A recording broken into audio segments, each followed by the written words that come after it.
Welcome to Sleepy Expeditions. No one in Troy sleeps peacefully tonight. Not because they know what is coming. They don't. The city is quiet. The celebrations have ended. The wine jars are empty. The fires in the streets have burned down to ash. The people of Troy are in their beds, in their homes, behind the walls that have held for 10 years. They think the war is over. The Greeks sailed away 3 days ago. The ships left the beach at dawn, the 1,000 black hulls that had sat on the sand for a decade, disappearing over the horizon before midday. The watchers on the walls watched them go. The city came out of its gates for the first time in 10 years, and stood on the plain and breathed the open air. The war is over. That is what Troy believes tonight. But something is wrong with the silence. You feel it, not as information, not as knowledge, but as the specific quality of a night that is too still, the quiet of a city that has celebrated too hard and gone to sleep too completely, the silence of 40,000 people who are not watching because they believe there is nothing left to watch. The wooden horse stands in the courtyard of Athena's temple. It has been there for 3 days. Troy brought it inside the walls itself. This is the part that history will find hardest to explain. Find a comfortable position. Let the imaginary warmth of a Mediterranean October night settle around you, the specific warmth of a coastal city after dark, the stone still holding the day's heat, the air carrying the smell of the sea and the olive trees on the hillside, and the dying fires in the streets. Close your eyes. Troy is a city on a hill, not a high hill. The specific moderate rise of land above the Trojan plain that gives the city its strategic position without making it inaccessible. The hill high enough that the walls on its crown command the plain below and the strait beyond, low enough that the gates can be reached by the road from the coast without significant difficulty. The walls are the city's identity, everything that Troy is, everything that has allowed it to survive 10 years of the Greek siege, everything that has made it worth fighting over for a decade, is expressed in the walls. The lower courses are the oldest, the massive limestone blocks that the founders placed when the city was first built, the stones so large that later generations said the gods themselves must have lifted them. The upper courses are newer, rebuilt after the earlier sack of the city, the work of craftsmen who learned from what the earlier walls could not withstand. The walls have held. For 10 years the Greeks threw everything at the walls, and the walls held. The heroes died on the plain before the walls. Achilles, Patroclus, Ajax, Hector. The greatest fighters the Greek world could produce spent a decade dying in the shadow of the walls. The walls held. Tonight the walls are quiet. The sentries who walked them throughout the war, the specific rotation of Trojan guards, who knew every irregularity in the stone, who could navigate the entire circuit in the dark without a torch, who watched the Greek camp on the beach through every night of 10 years, are reduced to a skeleton crew. The war is over. The Greeks have gone. There is no enemy on the plain tonight. There is no reason to watch the walls. The city below the walls is dark. The oil lamps that burned in the windows throughout the war, the specific small lights that meant Troy was inhabited and alive and still standing, are mostly out now. The celebrations of the past 3 days have emptied the oil jars and exhausted the people, and the city has gone dark earlier tonight than on the previous nights. The specific darkness of a place that has stopped being afraid. One lamp still burns on the street below. The wick low, the oil nearly gone, the flame barely enough to light the doorstep it sits on. In an hour it will be out. In an hour, the street will be completely dark. Troy breathes. 10 years. The number is so large that it has stopped being comprehensible to the people who have lived inside it. The children who were born when the Greeks landed are now 10 years old. They have no memory of a world without the war, no reference for what normal is, except the specific wartime normal that is all they have ever known. The old men remember before, the specific before, the Troy that existed before the 1,000 ships appeared on the horizon, before Agamemnon's army set up its camp on the beach, before the first battle on the plain established the pattern that would repeat for 10 years. The Troy of open gates and trade with the eastern cities, and the specific prosperity of a city that controlled the strait between the Aegean and the Black Sea, the toll road of the ancient world, the city that every ship going east or west had to pass within sight of. The old men remember this Troy. The young men know only the war. The war has shaped everything. The economics of the city, which has been under siege long enough that the supply lines have changed. The goods that come in through the southern road instead of through the port that the Greeks have controlled for years. The architecture of the city, which has been modified for defense in ways that would have seemed excessive in the years before the siege.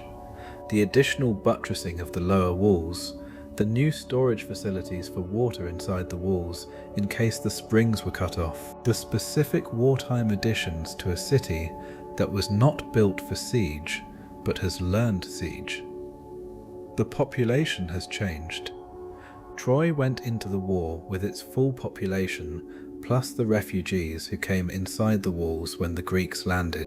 10 years of war have reduced the population, not dramatically, not the catastrophic losses that an unsuccessful siege sometimes produces because the walls have held and the city has not been stormed, but the specific attrition of a decade of fighting on the plain, the men who went out to fight and did not return, the women who died in the winters when the supply lines were cut and the food was short.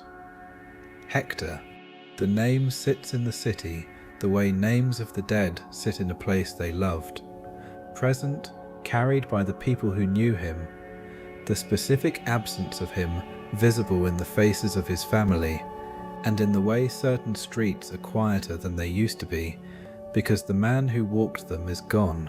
Hector died on the plain.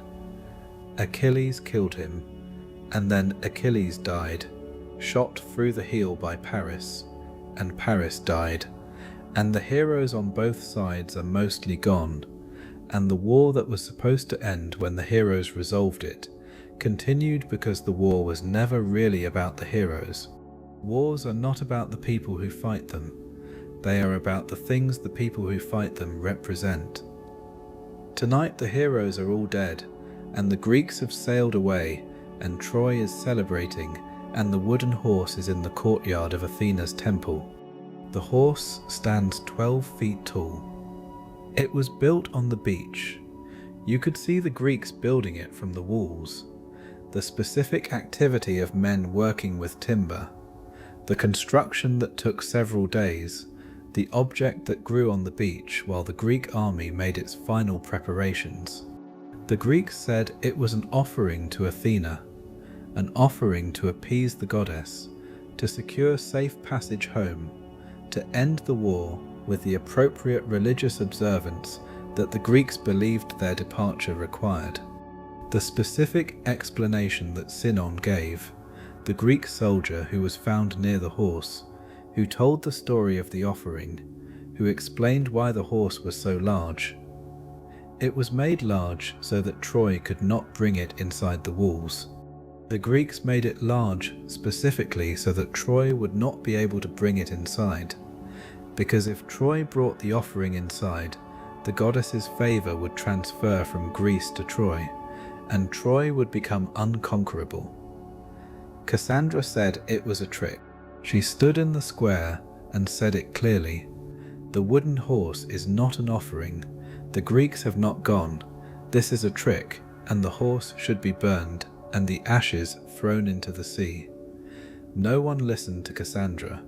No one ever listens to Cassandra. This is the specific curse that Apollo placed on her, the gift of true prophecy, and the curse that no one would believe her, the two gifts given together as a punishment, the knowledge of what will happen combined with the inability to make anyone act on that knowledge. She knew, she told them. The walls were knocked down to bring the horse inside because the gates were not wide enough. The specific irony of Troy destroying its own walls to admit the thing that would destroy it. The walls that held against 10 years of Greek attack. The walls that the greatest army of the ancient world could not breach, were opened by Troy itself to receive the gift. The horse is in the courtyard now. It has been there for 3 days. Inside the horse, in the dark, the Greek soldiers are waiting. How many men can fit inside a wooden horse the size of the one in the courtyard? This is a question that practical minds raise, and that the story does not answer precisely. Enough to open the gates. Enough to signal the fleet that turned back at the horizon and is waiting in the dark water of the strait. Tonight, the soldiers inside the horse are waiting for the city to sleep. The celebrations have been running for 3 days. The specific excess of a city that has been under siege for 10 years and has suddenly, unexpectedly found itself free. The liberation energy of a population that is released all at once from a pressure it has been living under so long it forgot what the absence of pressure felt like. The wine came out of the storage jars that had been kept for this occasion or for no occasion but had been there and were available. The food that had been conserved and rationed through the last years of the siege was cooked and eaten. The fires were built in the streets. Not the defensive fires of the wartime nights, the fires that burn to provide light for the sentries on the walls, but celebration fires, the fires of people who are no longer afraid. The music. Troy has always had music. The specific musical culture of a wealthy Eastern Mediterranean city. The instruments and the songs and the dances that are part of every significant occasion. The music that had been present throughout the war, but had the specific quality of music made in wartime. Music that is performed alongside the knowledge that the people performing it may not be alive to perform it next year. The music of the past 3 days has been different, not better necessarily. The musicians are the same musicians, the instruments are the same instruments, but the quality of the playing has changed. The specific lightness of music made by people who believe the danger is past, who are playing for the pleasure of playing, rather than for the specific solace of music in dangerous times. Tonight the music is over. The musicians played until they could not play anymore. The specific exhaustion of 3 days of celebration arriving all at once, as the wine ran low, and the oil in the lamps ran low, and the fires burned down, and the people of Troy went to their beds in the deep sleep of the finally, completely, exhaustedly relieved. The streets are empty, the fires are ash, the music is silence. A city that has been celebrating for 3 days sleeps very deeply on the 4th night. This is what the Greeks counted on, not the walls coming down. The walls were a problem that Odysseus solved with the horse. The sleep was the other part of the plan, the specific deep sleep of a city that has drunk its wine and eaten its food and danced its dances, and finally, in the 4th night of celebration, collapsed into the sleep of the thoroughly exhausted. The city is asleep. The horse is in the courtyard. You are a guard on the walls of Troy.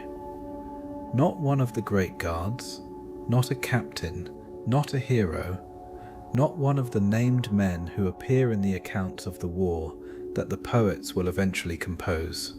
You are one of the ordinary soldiers who have walked the walls every night for 10 years, who know every stone of the circuit and every post of the watchtowers and every angle of sight from every position on the wall. You have been on the walls for 10 years. You were 17 when the Greeks landed. You are 27 now. The decade of the war is a third of your life and more than half of your adult life and the entirety of your experience as a soldier. Before the Greeks came, you were learning your father's trade, the specific craft that your family has practiced in Troy for generations, a craft that the war interrupted and that you have not returned to because 10 years on the walls has made you something different from what you would have been. You know the walls. You know them in the dark, in the rain, in the summer heat and the winter cold. You know which sections hold the wind and which sections are sheltered. You know where the stone is warmest in the mornings from the sun, and which watchtower gives the best view of the plain at dawn, when the light is at the specific angle that makes the plain most readable. You have watched the Greek camp from these walls for 10 years. The fires of the Greek camp were visible on clear nights. The specific pattern of them, the organization of an army that has been in the same place long enough to establish the specific permanence of a long siege. You knew the Greek camp by its lights. You knew when the camp was active and when it was quiet, and you knew the difference between the fires of a camp that is awake and the fires of a camp that is asleep. 3 days ago the fires went out, the ships left, the plain is empty. 10 years of watching the Greek camp, and now there is nothing to watch. The skeleton crew on the walls tonight is mostly asleep. This is the truth of it. The men who are supposed to be watching are not watching because they believe there is nothing to watch, because the war is over, because the Greeks have gone. 2 of the 4 men on your section are sleeping against the wall behind the parapet, their spears propped beside them, their eyes closed. You are not sleeping. Something about the night is wrong. You cannot identify what it is. The plain is empty, you can see that. The strait is quiet, no fleet visible, no lights on the water. The city behind you is dark and silent. Everything looks like a city in peacetime on a quiet night. But something is wrong with the silence. Cassandra is in the temple of Athena tonight. You saw her this afternoon, the princess walking through the square near the temple, with the specific quality of movement that she has. The quality that the city has learnt to identify as the look of someone who knows something she cannot make anyone believe. She was looking at the horse, not the way the other Trojans look at the horse, not with the specific relief and satisfaction of people who believe the war is over and the horse is evidence of the Greeks' departure. She was looking at it the way you look at something you know is wrong but cannot prove. She has been in the temple since this morning. The priests say she has been praying. The city says she is doing what Cassandra does, seeing things that are not there, or things that are there that she cannot communicate. The specific tragedy of a woman whose gift is real and whose curse prevents the gift from functioning. You believe her. This is not something you have said aloud. Saying it aloud would invite the specific response that the city has been giving Cassandra for years.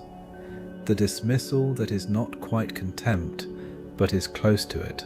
The dismissal of a person whose predictions have been accurate and have been dismissed anyway because the curse works not just on Cassandra, but on everyone around her. You believe her, and you are standing on the wall at 2 a.m.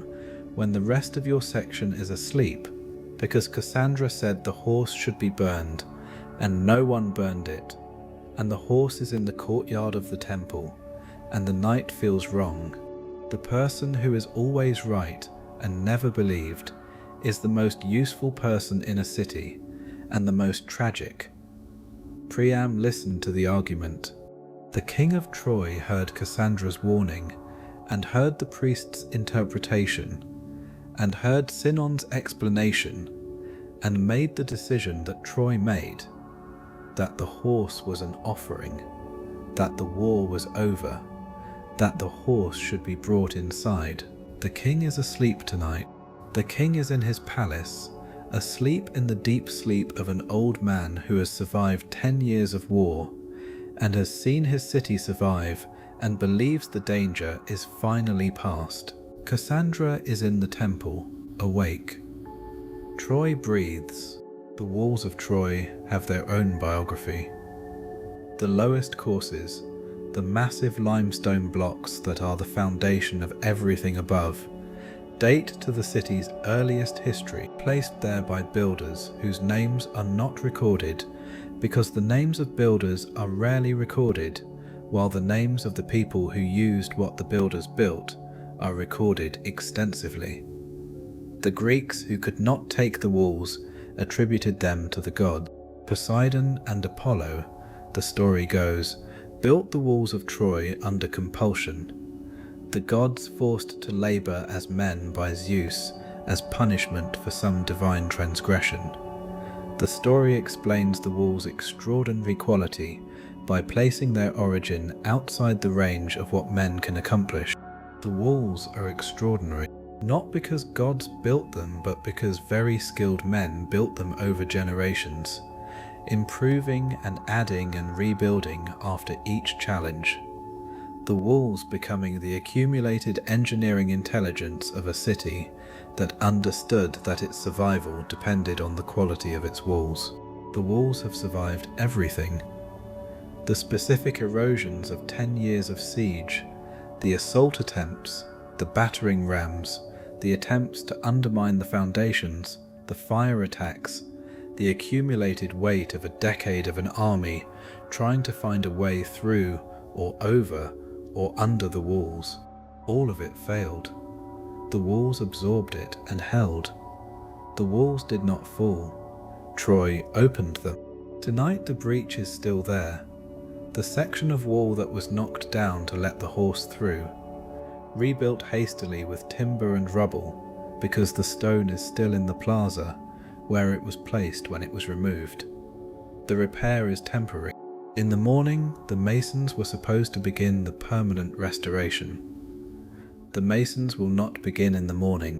The breach that Troy made in its own walls is the breach that the Greek soldiers will come through when the gates open. The specific opening that the city created for itself. The irony that is visible only in retrospect, that will be visible in retrospect for 3,000 years. You have been walking past the breach all night. The timber repair holds. The night is quiet. The breach is there. The horse is 12 feet tall, and it is made of fir wood. The fir was cut from the forests on the slopes of Mount Ida, the specific trees of the mountain that overlooks the Trojan plain, the mountain that the gods used as a vantage point throughout the war, the mountain whose timber has built ships and houses and temples in this part of the world for as long as people have been building things. The Greeks built it well, not the rough construction of a thing made quickly. The horse is finished with the specific care of craftsmen who wanted it to be convincing, who understood that the quality of the work would determine whether Troy accepted it. The joints are tight, the surface is smooth. The features, the eyes, the mane, the legs, are carved with the specific detail that makes the difference between a large wooden shape and a thing that reads as a horse. Odysseus designed it. The specific quality of the deception, the way the story of the offering was prepared, the way Sinon was positioned to be found, the way the horse was sized to create the problem of getting it through the gates, has Odysseus's specific quality of intelligence, the mind that solves problems by changing the terms of the problem, rather than by confronting the problem directly. Inside the horse, in the dark, the Greek soldiers have been waiting for 3 days. The specific physical experience of being inside the horse for 3 days, the confinement, the heat, the darkness, the silence, the necessity of complete stillness while Troy celebrated outside, is not recorded in detail by the accounts that survive, but it can be inferred the men inside are warriors. The specific warriors that Odysseus selected for this mission, the men with the discipline to remain motionless and silent for 3 days in a dark wooden structure, while the sounds of a celebrating city reached them through the walls. Tonight the celebration has stopped. The city has gone to sleep. Inside the horse, the soldiers can hear the difference.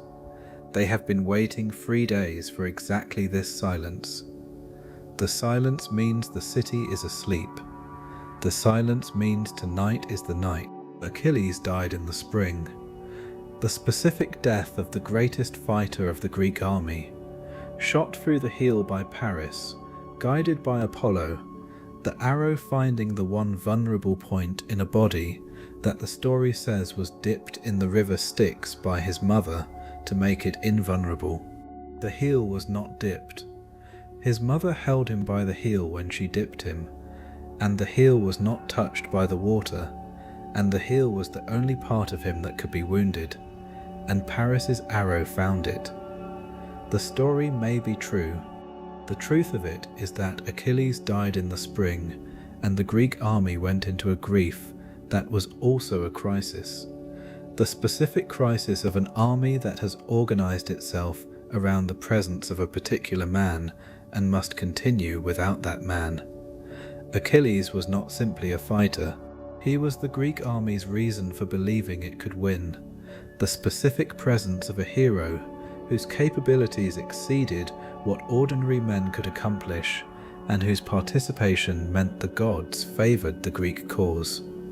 Without Achilles, the Greeks had to find another way. Odysseus found the way. The horse is the way. The war that could not be won by force was won by intelligence. Troy celebrated Achilles' death.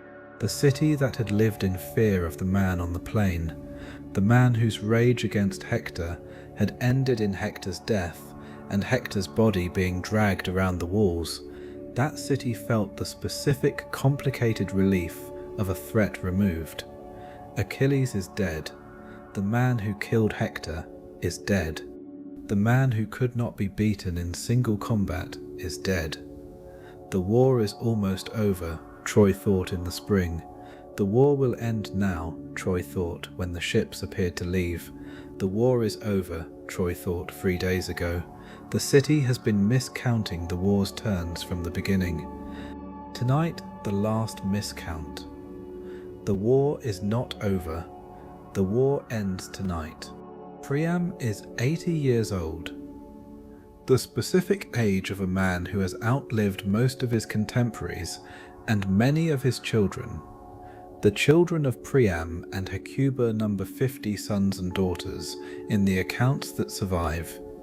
The specific large family of a king in the heroic age, the sons born to be warriors and the daughters to be alliances. Hector was the eldest son, the son who embodied everything Priam had tried to build. The warrior prince who was also a husband, a father, a leader whose men followed him not from fear, but from the specific loyalty that capable leadership produces. The son who stood between Troy and the Greek army for 10 years. Hector is buried in Troy. Priam went to the Greek camp himself to retrieve the body, the old king going alone to Achilles, the enemy, the man who killed his son, and asking for the body back. The specific courage and the specific humility of that act, a king going to beg from the man who killed his son, is one of the moments of the war that the poets will return to, because it is one of the moments where the human beings involved are fully visible as human beings. Achilles gave the body back. The enemy gave the son back to the father. The war continued the next day. Priam is asleep tonight. The king is in his palace, the specific palace of the Trojan kings, the largest building in the city, the building that Hector's wife and son now occupy in their specific widowhood and orphanhood, the building that has been the centre of Troy's political life for generations. The king is 80 years old, and the war he has been fighting for 10 years is over. He is sleeping. The king of Troy is asleep in his palace on the last night of Troy. He will not see the morning. The Greek fleet is not gone. It sailed around the headland to the south, the specific maneuver of a fleet that wants to appear to have left while remaining within striking distance. The ships are anchored in the dark water behind the island of Tenedos, the small island that sits a few miles offshore, close enough to see the fires of Troy when the fires are burning, and close enough to return quickly when the signal comes. The signal will come from the horse. From inside the horse, when the city is asleep, the Greek soldiers will open the hidden door and come out into the courtyard. They will go to the gates, they will open the gate, and then they will light the fire. The specific signal fire that Agamemnon's fleet has been watching for. The fire that means the gates are open. The fire that sends the ships back toward the beach. The ships are waiting. The specific patience of an army that has been waiting for 10 years is capable of waiting one more night. The men on the ships cannot see the city from behind Tenedos. The island blocks the view, but they can see the sky above the city. And when the fire is lit, the sky above the city will change. They are watching the sky. The Greek army has been patient for 10 years. Tonight patience ends. The water between Tenedos and the Trojan coast is calm tonight. The specific calm of the Aegean in October. The summer winds that make the strait difficult to navigate have quieted. The specific seasonal transition that the Greeks timed their departure to exploit. The ships can move quickly tonight. The crossing from Tenedos to the Trojan beach is a short crossing in calm water. The fleet is ready. The horses are stabled below decks. The weapons are ready. The men have been resting for 3 days, waiting. They are not resting now. They are watching the sky above Troy. The feeling has been growing all watch. Not a specific thing, not a sound or a sight or a smell that you can point to and say, there, this is what is wrong. Just the specific quality of a night that does not feel like what it is supposed to feel like. The plain is empty. You can see that. The strait is dark. You can see that. The city behind you is asleep. You can see that. Everything looks right. Everything looks right. This is the most wrong thing about it. You have been on the walls every night for 10 years, and you have learnt the specific feel of a night that is right. Specific quality of a night when the plain is empty, because the plain is empty, and the strait is calm, because the strait is calm, and the city is asleep, because it is late, and people sleep. Tonight the plain is empty, and the strait is calm, and the city is asleep, and the feeling is wrong. You walk past the horse's location. You cannot see it from the wall. The temple courtyard is on the other side of the building, but you know where it is. You have known where it is since they brought it in, and the feeling intensifies. Not dramatically, just a slight increase in the specific wrongness of the night. You continue walking. The 2 sleeping guards do not wake. The city breathes in its sleep. The plain is empty. The horse is in the courtyard. You are the only person in Troy who is awake and uneasy on the last night of Troy. Cassandra is awake too. In the temple, praying, the priest said, "The feeling has been growing all watch." Not a specific thing, not a sound or a sight or a smell that you can point to and say, "There, this is what is wrong." Just the specific quality of a night that does not feel like what it is supposed to feel like. The plain is empty. You can see that. The strait is dark. You can see that. The city behind you is asleep. You can see that. Everything looks right. Everything looks right.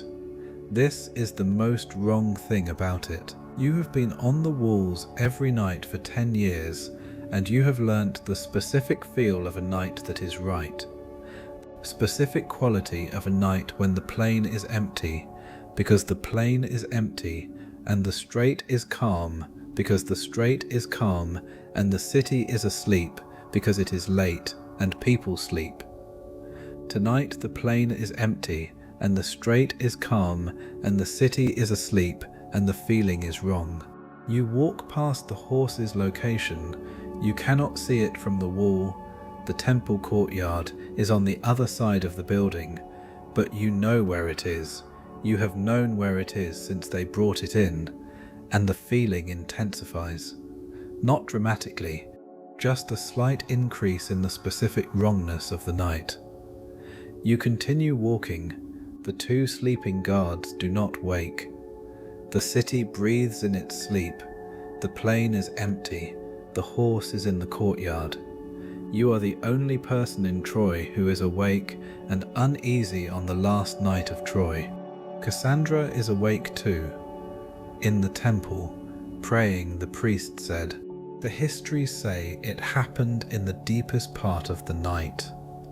After midnight, before dawn, the specific hours when human consciousness is at its lowest, when the sleep is deepest, when the response to disruption is slowest, the hatch in the horse's belly will open. Odysseus first, probably, the specific order of a man who does not ask others to take risks he will not take himself, who designed this operation and who will see it through. Then the others, one by one, lowering themselves to the ground in the dark courtyard of Athena's temple. 30 men, perhaps 40. The accounts vary. Enough. They will go to the gates, the specific gates of Troy, the gates that have held against everything the Greeks could throw at them for 10 years, the gates that are now unguarded, or nearly so, because the city believes there is nothing outside the gates to guard against. The guards will be asleep or drunk from the celebration, or insufficient in number to resist 30 armed men coming at them in the dark. The gates will open, and then the signal fire, and then the fleet from behind Tenedos, and then 10,000 Greeks coming through the gates that Troy opened for itself, through the breach in the walls that Troy made, into the city that Troy left unguarded because Troy believed the war was over. The war ends not in a battle but in a deception. The greatest army of the ancient world is defeated not by a greater army but by a wooden horse and a story. This is what is coming, tonight, in a few hours. You do not know this with the precision of a person who has been told. You know it with the precision of a person who has been standing on the walls of Troy for 10 years and who feels the specific wrongness of this specific night. The watch continues. You walk the circuit. The same circuit you have walked every night for 10 years, the same stone under your feet, the same view of the plain and the strait and the sky. The plain is empty, the strait is dark, the sky is full of stars, the October sky over the Troad, the specific stars of the Aegean autumn that sailors and soldiers and farmers have been reading for as long as there have been people here to read them. The stars do not know what is happening below them. They continue. The sky continues regardless of what the city below it does. The city below the walls is asleep. You can hear it, the specific quality of a city that is asleep, the absence of the sounds of waking life, the quiet that is different from the quiet of a city that is simply not making noise. Troy is 40,000 people, and they are all asleep, and the silence of that many people asleep at the same time has a specific quality. A baby cries somewhere in the city below, brief, then quiet, a mother waking to soothe it, the specific reflex of a parent responding to a child in the night. Then silence again, the city breathes. You stop at the section of wall nearest the temple courtyard. You cannot see the horse from here, the angle is wrong, the building in the way, but you know it is there. You have known it is there every moment of this watch. The specific knowledge of a man who cannot stop thinking about the thing he cannot see. The two sleeping guards have not woken. The watch is yours alone in any practical sense. You are the last waking soldier on the walls of Troy. You look at the plain, empty. You look at the strait, dark. You look at the sky, stars. You look at the city behind you, dark, silent, asleep. Everything is exactly as it appears. The night is at its deepest. The specific quality of the hour before dawn, not yet lightening, not the grey that precedes the grey that precedes the sunrise, but the deepest dark of the night, the hour when the stars are at their highest and the human world is at its quietest. Below you, Troy is asleep. The king in his palace, the priests in the temple, the children who have never known a world without the war, the soldiers who are sleeping when they should be watching, the women who have been waiting for their husbands to come home from the plain for 10 years and who are sleeping tonight for the first time in years without fear. They are all asleep. The wooden horse is in the courtyard. In the dark inside the horse, the Greek soldiers are awake. They have been listening to the city go quiet for hours. The specific sequence of it, the celebration dying down, the fires going out, the voices stopping, the music ending, the final sounds of a city going to sleep one household at a time, until the silence was complete. The silence is complete now. Inside the horse, the silence means the city is ready. You are still on the wall, still walking, still feeling the specific wrongness of the night that you cannot name and cannot prove and cannot make anyone else feel. The city breathes below you, 40,000 people asleep behind the walls that have held for 10 years. The wall that Troy knocked down to let the horse through, the gates that Troy left unguarded, the city that believed the war was over. Troy does not know that this is the last time it will breathe. Below the walls, the houses are dark, the fires are ash, the oil lamps have burned out one by one through the night, until the last one went out an hour ago, and the streets have been completely dark since. In the temple courtyard, in the dark, the wooden horse stands and waits. Let the city breathe. Let the stars continue overhead. Let the plain stay empty for a little longer. Let the strait stay dark for a little longer. You are on the wall. The night is at its deepest. The deepest part of the night is also the darkest. The darkness does not last. Close your eyes. Troy breathes. Sleep now.